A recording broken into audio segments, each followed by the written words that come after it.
Bonjour à tous. Hop. Alors, quelques secondes d'installation et on va pouvoir démarrer le temps que les enfants sortent. Alors, je suis heureux de vous retrouver, de voir la salle qui se remplit à nouveau. Même si on est masqué, ça fait plaisir de revoir un petit peu tout le monde après ces congés. Donc, on va démarrer. Et avant de s'intéresser à notre passage, je voulais vous poser une question.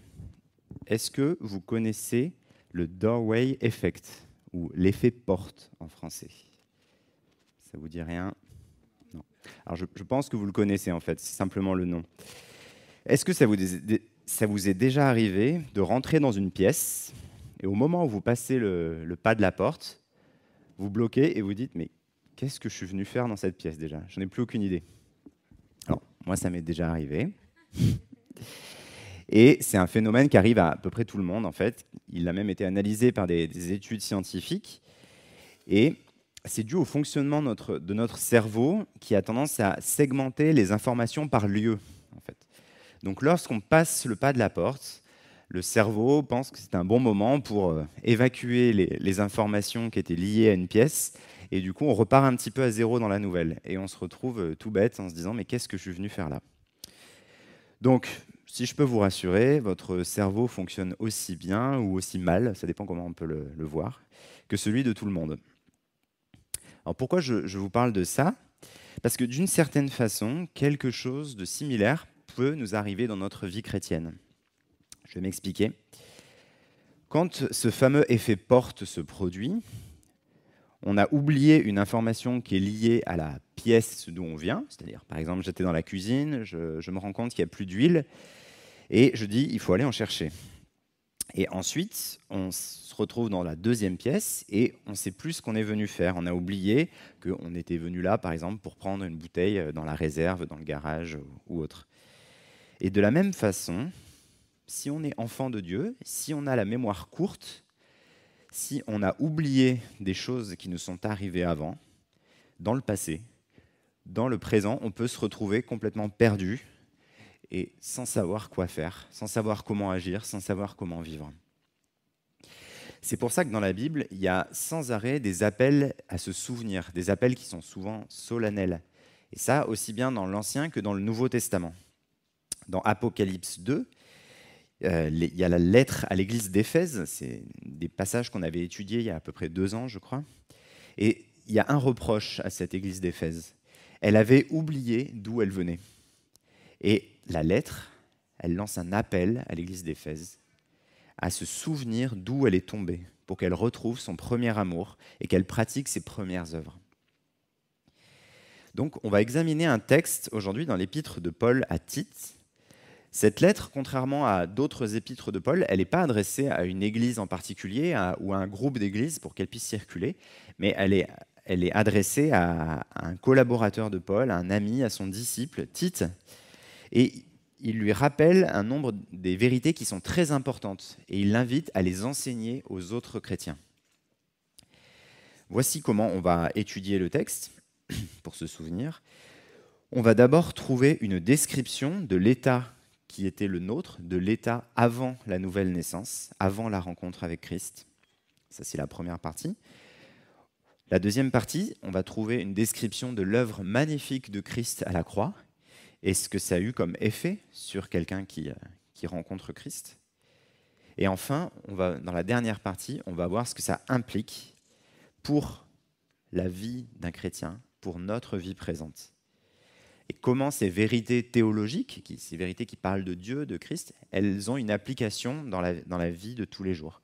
Ce que Paul aime généralement bien faire. Donc on va passer au passage qui est dans Tite, chapitre 3, versets 3 à 8. Il va s'afficher et on va pouvoir suivre. Donc je lis. « Nous aussi, en effet, nous étions autrefois stupides, rebelles, égarés, esclaves de toutes sortes de passions et de plaisirs. Nous vivions dans la méchanceté et dans l'envie, nous étions odieux et nous nous détestions les uns les autres. Mais lorsque la bonté de Dieu notre Sauveur et son amour pour les hommes ont été révélés, il nous a sauvés. Et il ne l'a pas fait à cause des actes de justice que nous aurions pu accomplir, mais conformément à sa compassion, à travers le bain de la nouvelle naissance et le renouvellement du Saint-Esprit, qu'il a déversé avec abondance sur nous par Jésus-Christ notre Sauveur. Ainsi, déclarés justes par sa grâce, nous sommes devenus ses héritiers conformément à l'espérance de la vie éternelle. Cette parole est certaine et je veux que tu te montres affirmatif là-dessus, afin que ceux qui ont cru en Dieu s'appliquent à pratiquer de belles œuvres. Voilà ce qui est bon et utile aux hommes. Dans ce passage, Paul il commence par faire un état des lieux de l'homme, dans le sens général, des hommes et des femmes, avant la transformation qui se passe lors d'une rencontre avec Christ. Il fait un peu l'état des lieux. Et le moins qu'on puisse dire, c'est que c'est pas très brillant. Stupide, rebelle, égaré, esclave de toutes sortes de passions et de plaisirs, dans la méchanceté et dans l'envie odieux et nous détestant les uns les autres. Et lorsque j'ai lu ce passage, je me suis dit, on peut presque être choqué avec tous ces termes. Est-ce que tous les gens qui ne connaissent pas Christ, ils sont vraiment comme ça ? Est-ce que mon voisin, mon collègue de travail, peut-être même vous qui êtes dans la salle, qui n'avez pas fait cette rencontre avec Christ, est-ce que vous avez l'impression d'être comme ça ? D'ailleurs, certaines personnes, quand on parle de l'évangile avec elles, elles vont nous dire « mais moi, j'ai pas besoin de Dieu, je ne suis pas une mauvaise personne, j'ai jamais tué quelqu'un, j'ai jamais volé, enfin pas trop. » Et c'est quelque chose qui revient souvent. Et je me dis, si vraiment tous les gens qui ne connaissent pas Christ ils correspondaient à cette description, mais sur Terre, ça serait le chaos, quoi. Alors peut-être, en réfléchissant, il faut qu'on redéfinisse ces termes, pas selon nos propres standards, mais selon les standards bibliques. Et ce qui est intéressant, c'est que Paul, quand il parle de ça, il dit « nous », donc il s'inclut dedans. Et je me suis dit, on peut faire un petit exercice, parce qu'on connaît la vie de Paul avant sa rencontre avec Christ, lorsqu'il s'appelait Saul. Et du coup, on peut un petit peu regarder et dire, est-ce que Saul, il était vraiment comme ça ? Alors, on va reprendre la liste. Est-ce que Saul, il était vraiment stupide ? Alors, dans Galates 1, Paul, il nous dit qu'il était plus avancé dans le judaïsme que beaucoup de ceux de son âge. C'est-à-dire que Paul, avant sa conversion, c'était un expert de l'interprétation, de la connaissance de l'Ancien Testament. C'était donc un érudit et il était plutôt en avance pour son âge. Donc, stupide, pas trop, enfin je ne sais pas en tout cas. Est-ce que, si on continue la liste, est-ce que Saul, il était vraiment rebelle et égaré ? Saul, jeune homme, c'était pas vraiment un anarchiste qui faisait n'importe quoi. Galates 1, encore une fois, Paul nous dit qu'il était animé d'un zèle excessif pour les traditions de ses ancêtres. Donc c'était pas vraiment un rebelle, au contraire, il était très très attaché aux traditions et il n'était pas rebelle dans ce sens-là. Si on continue notre liste à nouveau, est-ce que Saul était vraiment esclave de toutes sortes de passions et de plaisirs ? Saul, c'était un pharisien, c'était un groupe religieux qui respectait un nombre incalculable de règles de vie, en allant même jusqu'à en rajouter de nombreuses par-dessus celles qui existaient dans l'Ancien Testament. Donc, Saul, on n'a pas vraiment l'image de quelqu'un qui ne sait pas se maîtriser. Et enfin, si on termine notre liste, est-ce que Saul était vraiment méchant, odieux, et est-ce qu'il détestait les autres ? Là, si on regarde bien, effectivement, on peut se dire que c'est le cas. Parce que son caractère, on voit que dans Acte 8, par exemple, il avait approuvé le meurtre d'Étienne. Et il pénétrait dans les maisons, en arrachait les chrétiens, hommes et femmes, et les faisait jeter en prison. Donc sur le début de la liste, on peut se dire que ça ne correspond pas, mais sur la fin, peut-être qu'un petit peu. Alors, qu'est-ce qu'il faut en penser de tout ça ? Est-ce que Paul il va trop loin en donnant cette liste ? Moi, je ne pense pas, parce que si on examine cette liste avec des critères bibliques, ça change pas mal de choses. Oui, même le plus intelligent, le plus érudit, il peut être appelé stupide s'il n'a pas expérimenté le renouvellement de l'intelligence dont nous parle Romains 2. Parce que la sagesse de Dieu, ce n'est pas la même que celle des hommes. Oui, sans Dieu, l'homme est rebelle et égaré. Il est comme une brebis qui n'a pas de berger. Cette formule, c'est Jésus qui l'a prononcée face à la foule qui l'écoutait. Et également, sans Dieu, l'homme est envieux et esclave de toutes sortes de passions et de plaisirs. Pierre, dans sa deuxième épître, dit que chacun est esclave de ce qui a triomphé de lui. Et l'homme, il a une capacité hors du commun, s'il ne connaît pas Dieu, à se fabriquer toutes sortes d'idoles, et donc à être esclave de passion et de plaisir. Et enfin, oui, sans Dieu, l'homme est méchant, odieux et haineux. Peut-être que les gens autour de vous, ils ne passent pas leur temps à s'insulter ou se taper dessus. Mais là encore, si on regarde les critères bibliques, on voit dans l'évangile de Jean, par exemple, que celui qui déteste son frère juste dans ses pensées, il est comme un meurtrier. Donc effectivement, cette liste, je pense qu'elle dit la vérité. Si on a connu Dieu, avant, on correspondait aux critères de cette liste. Est-ce que ça veut dire qu'une fois qu'on rencontre Dieu, une fois qu'on expérimente la nouvelle naissance, on n'est plus comme ça? Alors oui, mais peut-être pas comme on le pense. En tout cas, cette liste, elle doit surtout nous inciter à une grande humilité par rapport à l'état d'où on vient, si on a rencontré Christ. Donc après ce bilan, on va passer à notre deuxième partie du texte, et qui dit un petit peu ce que Dieu a fait pour nous. Le verset 4, il commence par un tout petit mot, « mais », lorsque la bonté de Dieu notre Sauveur et son amour pour les hommes ont été révélés, etc. Ce petit mot, ce « mais », il est crucial. Imaginez ce que serait ma vie, ce que serait la vie de tous ceux qui connaissent Christ. S'il n'y avait pas ce petit « mais », ça donne un petit peu le vertige et ça fait peur. Il montre ce retournement incroyable de situation quand Christ est mort sur la croix. Et le verset 4, il dit tout d'abord pourquoi Dieu a accompli cette œuvre. La raison, c'est la bonté de Dieu et de son amour. Lez en a parlé tout à l'heure. La bonté, c'est une des caractéristiques fondamentales de Dieu. La bonté, c'est une caractéristique qui est attachée à Dieu de toute éternité. Depuis toute éternité, Dieu est bon.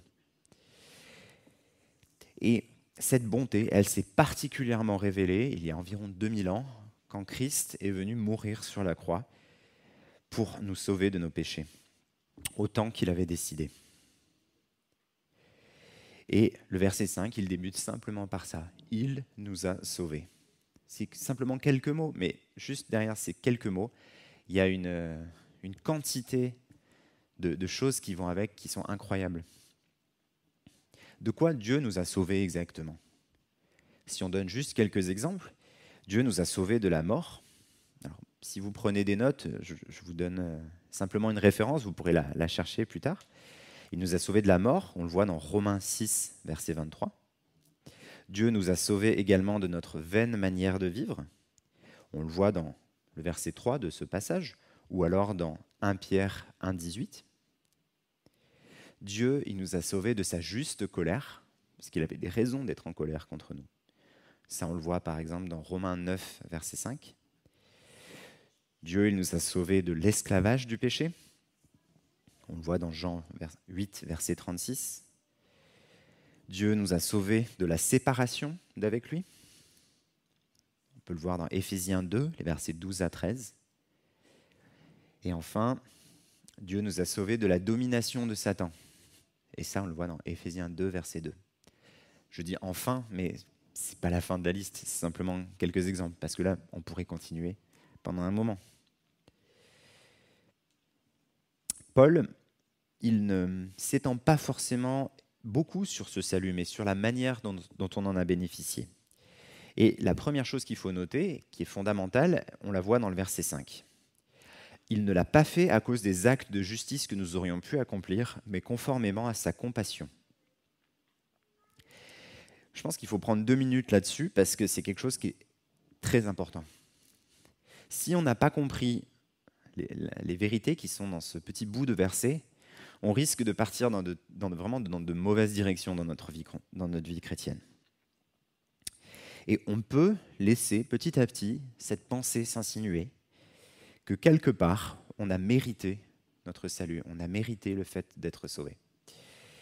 Et si cette petite pensée, elle vient s'insinuer dans nos têtes, il y a des conséquences qui peuvent être graves, vraiment.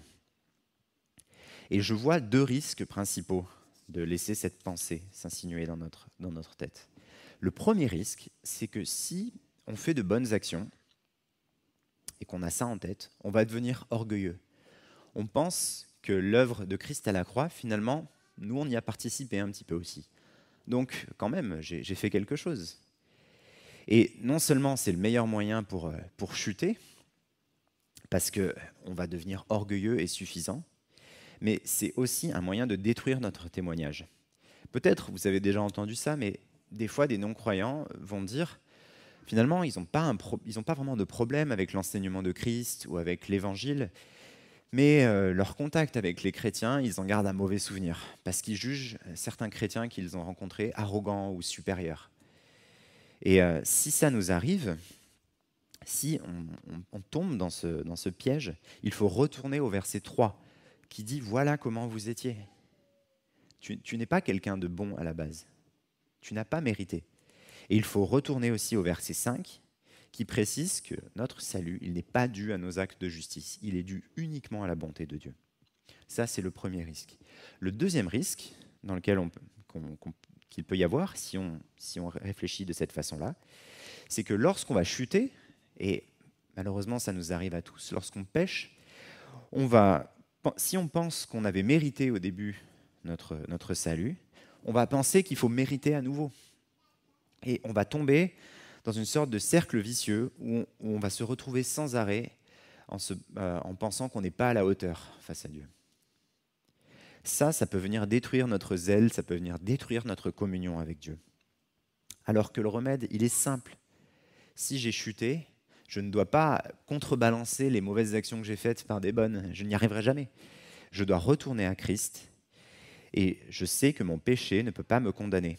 Pas plus que ma justice n'a pu me sauver au départ. 1 Jean 1,9 nous dit « Si nous reconnaissons nos péchés, il est fidèle et juste pour nous les pardonner et pour nous purifier de tout mal. » Le remède, il est là. La grâce de Dieu, elle est à portée de main quand on chute. Et ça, c'est fondamental de s'en souvenir, dans nos hauts comme dans nos bas. Et si on se répète, si on réfléchit, et on se répète souvent que notre salut, on ne l'a pas mérité, on va s'immuniser un petit peu contre ces risques. Les versets 5 à 7, ils donnent un peu plus de détails sur ce salut qui nous a été offert, tout d'abord par le bain de la nouvelle naissance. C'est une formule que Jésus a utilisée. Parfois, on la connaît. La nouvelle naissance, on a déjà entendu ces termes. Mais on peine à en saisir toute la portée. D'ailleurs, quand Jésus, dans Jean 3, il discute avec Nicodème, qui était un religieux aussi, qui connaissait les Écritures, Nicodème a vraiment du mal à comprendre ce que Jésus veut dire par ce terme de nouvelle naissance. Et je ne vais pas m'étendre longtemps sur sa signification, mais ça veut réellement dire qu'une personne sauvée par Christ, elle est morte, et qu'une nouvelle personne est née à la place.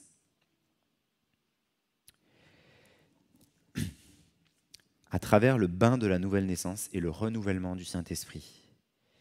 Le renouvellement du Saint-Esprit, là encore, c'est peut-être une formule qu'on a entendue, mais est-ce qu'on réalise vraiment que lorsque un chrétien, lorsque nous avons rencontré Christ, Dieu lui-même est venu habiter en nous sous la forme du Saint-Esprit? Ça, je trouve ça incroyable. Et si on regarde dans l'Ancien Testament, par exemple, il y a un passage qui me frappe, c'est lorsque Salomon a construit le temple.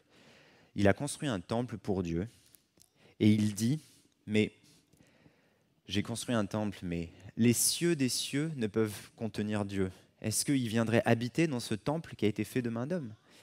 Lui, il ne pouvait pas concevoir ça. Il savait qu'il avait fait une œuvre en construisant ce temple pour Dieu, mais il savait que il peut pas être contenu, Dieu ne peut pas être contenu dans un bâtiment.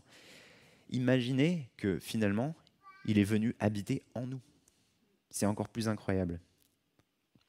Et le Saint-Esprit, il est venu habiter en nous pour nous convaincre, nous enseigner, nous transformer, nous équiper et pour nous rappeler certaines vérités. C'est un petit peu le thème de ce passage, de se rappeler certaines vérités. Et le verset 7, il précise que nous sommes devenus héritiers de Dieu et que nous avons l'espérance de la vie éternelle. Cet héritage, il est incalculable. Même l'héritage de tous les plus grands milliardaires du monde, il n'arriverait pas à la cheville de celui-ci. C'est l'héritage de la vie éternelle. Et toutes ces choses, elles ont été déversées avec abondance sur nous par Jésus-Christ, notre Sauveur. Dieu, dans sa grâce, il ne nous a pas donné quelques miettes, il nous a fait les plus beaux des cadeaux. Un cadeau inestimable dont on profite déjà si on a rencontré Christ et dont on profitera encore plus lorsque nous serons avec lui dans l'éternité. Actuellement, nous n'en avons qu'une partie. Et on est déclaré juste par sa grâce et on n'a rien fait pour le mériter. Paul, il insiste lourdement auprès de Tite, d'abord pour Tite lui-même, je pense, mais aussi pour qu'il enseigne ces choses.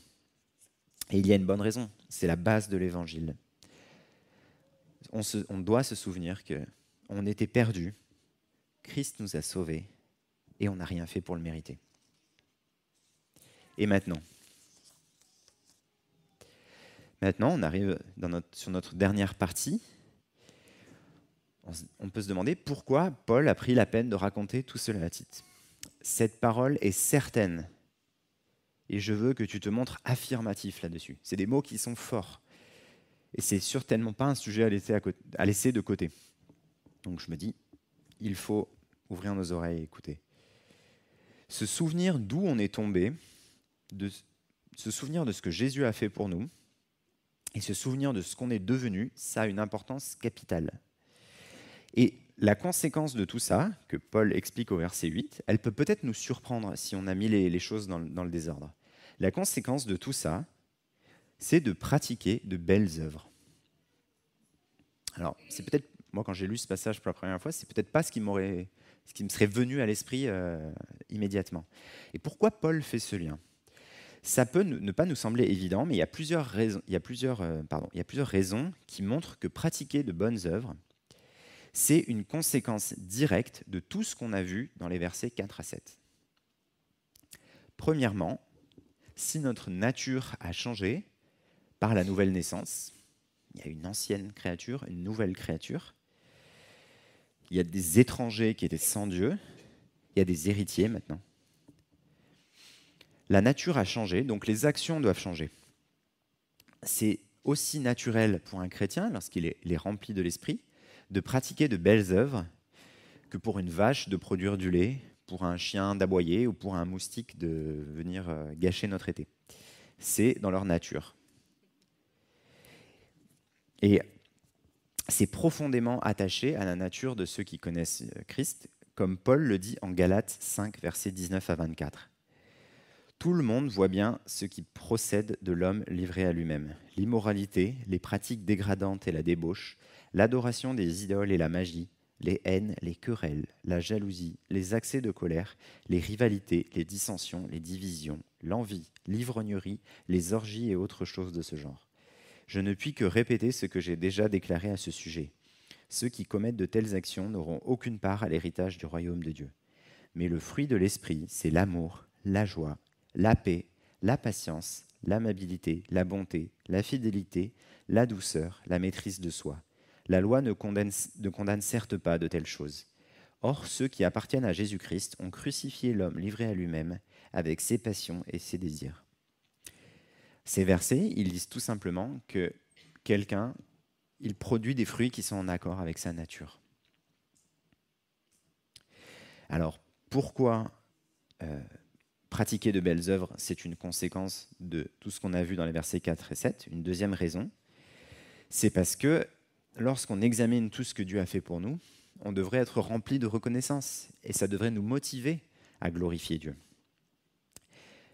Je lis Hébreux 12, verset 28. « C'est pourquoi, puisque nous recevons un royaume inébranlable, attachons-nous à la grâce qui nous permet de rendre à Dieu un culte qui lui soit agréable, avec respect et avec piété. » Et ce verset, quand il parle de rendre un culte agréable à Dieu, ce n'est pas juste ce qu'on est en train de faire ce dimanche matin, c'est quelque chose qui se pratique tous les jours, y compris au travers de belles œuvres. Et avant d'aller plus loin dans cette explication, on a vu pourquoi pratiquer de belles œuvres, c'est effectivement une conséquence de ce que Christ a fait pour nous. C'est peut-être nécessaire de redéfinir ce terme de belles œuvres ou de bonnes œuvres.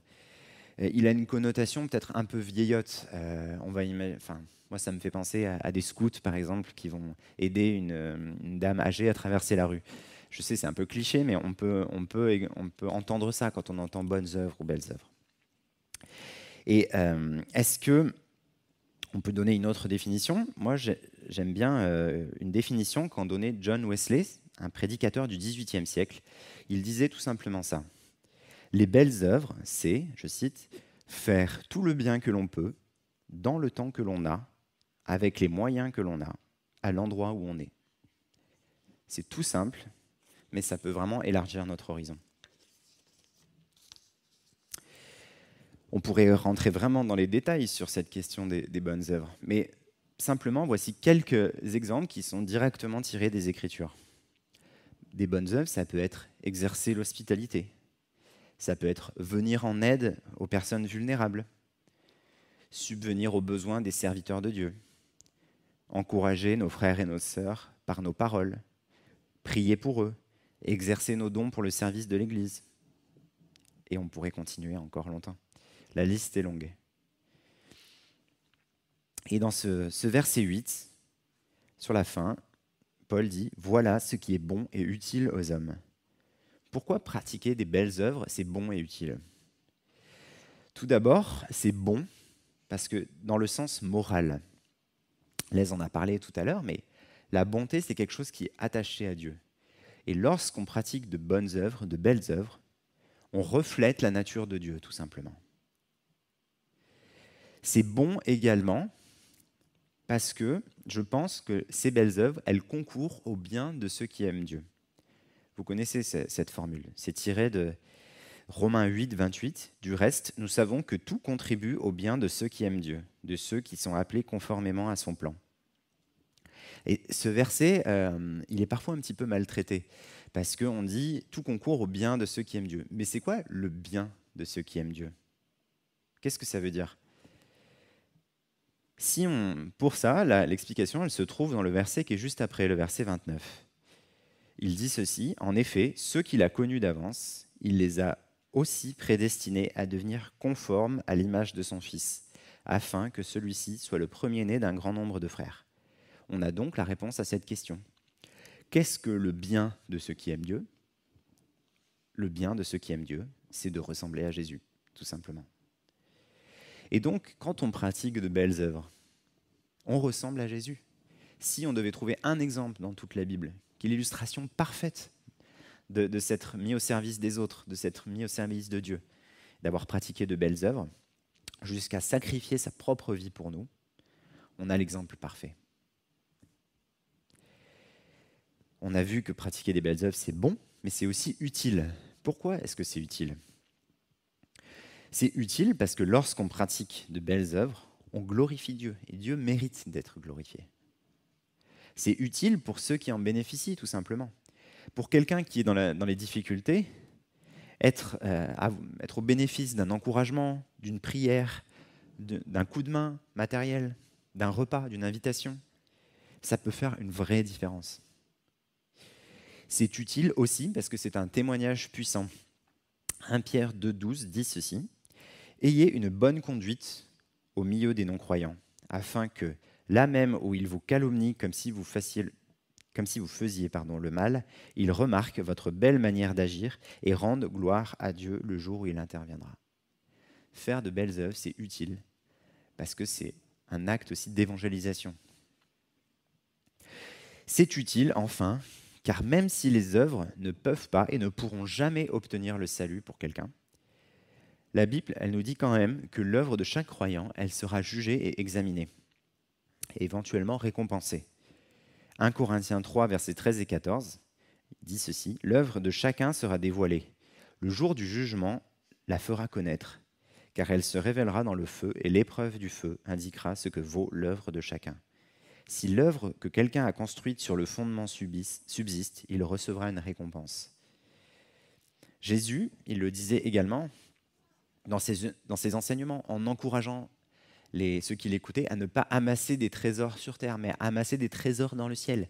Et lorsqu'on pratique de belles œuvres, de bonnes œuvres, on amasse un trésor dans le ciel.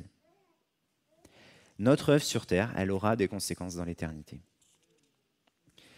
Ainsi, on pratique de belles œuvres, non pas pour espérer s'acheter la faveur de Dieu, ça ne marche pas avec lui, Non pas pour espérer sa bénédiction. C'est pas comme ça que ça fonctionne. Non pas parce que je voudrais rattraper mes mauvaises actions. Mais on pratique de belles œuvres parce qu'on s'est souvenu de comment on était avant de rencontrer Christ. Et on s'est souvenu de ce que Christ a fait pour nous. Et en faisant cela, on agit selon notre nouvelle nature.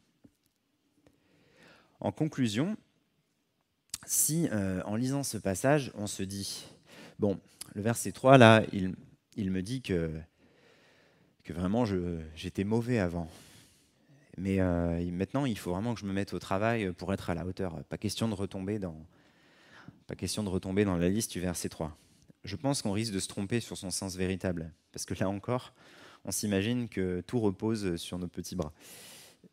Paul, ici, il invite Tite à enseigner ces vérités pour que les chrétiens qui les écoutent, ils puissent s'arrêter régulièrement, regarder en arrière, se dire « L'état dans lequel j'étais avant de rencontrer Christ, il n'était pas brillant. Je n'ai rien mérité et il m'a sauvé par sa bonté. J'étais incapable de m'en sortir tout seul. Et même aujourd'hui, je ne peux pas me sortir de mon péché tout seul. C'est seulement l'œuvre de Dieu. Et en ayant compris cela, en étant rempli de reconnaissance, en voyant qu'on a une nouvelle nature, qu'on a été transformé, on peut avoir envie de pratiquer de belles œuvres. Vous vous souvenez de l'effet porte dont je parlais au début ? Je connais une personne à qui ça arrive régulièrement et qui m'a dit sa méthode. Ça m'a un peu fait rigoler sur le coup, mais elle me disait si je vais dans une autre pièce, je sais que je vais oublier pourquoi j'étais là. Donc ce que je fais, c'est que je me répète en marchant ce que je dois faire. Dans mon exemple de tout à l'heure, c'est je marche, je dis alors allez chercher de l'huile, allez chercher de l'huile, allez chercher de l'huile, allez chercher de l'huile. C'est bon, j'ai pas oublié. Et bon, ça m'a fait rigoler sur le coup, mais en fait, finalement, c'est pas très différent de ce que Paul conseille à Tite d'enseigner.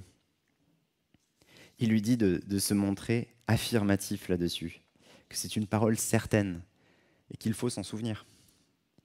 Si on se répète régulièrement « j'étais perdu, Dieu m'a sauvé par son amour, par sa bonté et pas à cause de mon mérite ». Si on fait ça, on ne va pas se retrouver tout perdu sans savoir quoi faire. Comme lorsqu'on a passé une porte et qu'on est paumé et qu'on ne sait plus ce qu'on doit faire. Et on peut vivre une vie qui a du sens, une vie qui produit des bons fruits, par reconnaissance et en accord avec notre nouvelle nature. Je vais prier pour terminer.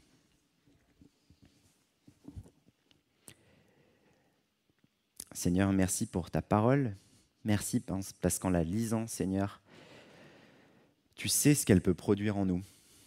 Tu nous invites, comme tu as invité Tite et les chrétiens du 1er siècle, à nous arrêter de temps en temps, à nous dire « Oui, Seigneur, avant de te rencontrer, j'étais dans un état qui n'était pas brillant. Je n'ai rien pu faire pour mériter ta grâce, Seigneur.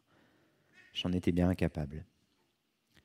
Mais toi, par ta bonté, par ton amour, tu as bien voulu me sauver, Seigneur. Tu as bien voulu nous sauver.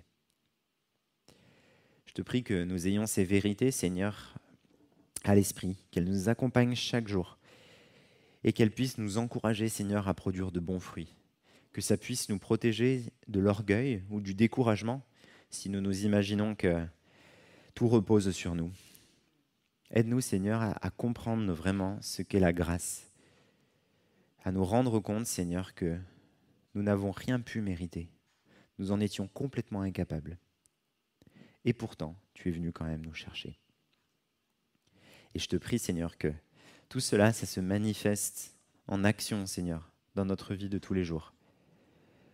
Que comme un figuier produit des figues, un pommier des pommes, Seigneur, nous, en tant qu'enfants de Dieu, on puisse produire de belles œuvres qui te rendent gloire, qui puissent aussi montrer ton amour et ta bienveillance autour de nous, et qui puissent produire un bon témoignage pour ceux qui regardent. Merci, Seigneur, pour le Saint-Esprit que tu as mis en nous et qui peut nous rappeler ces choses jour après jour. Amen.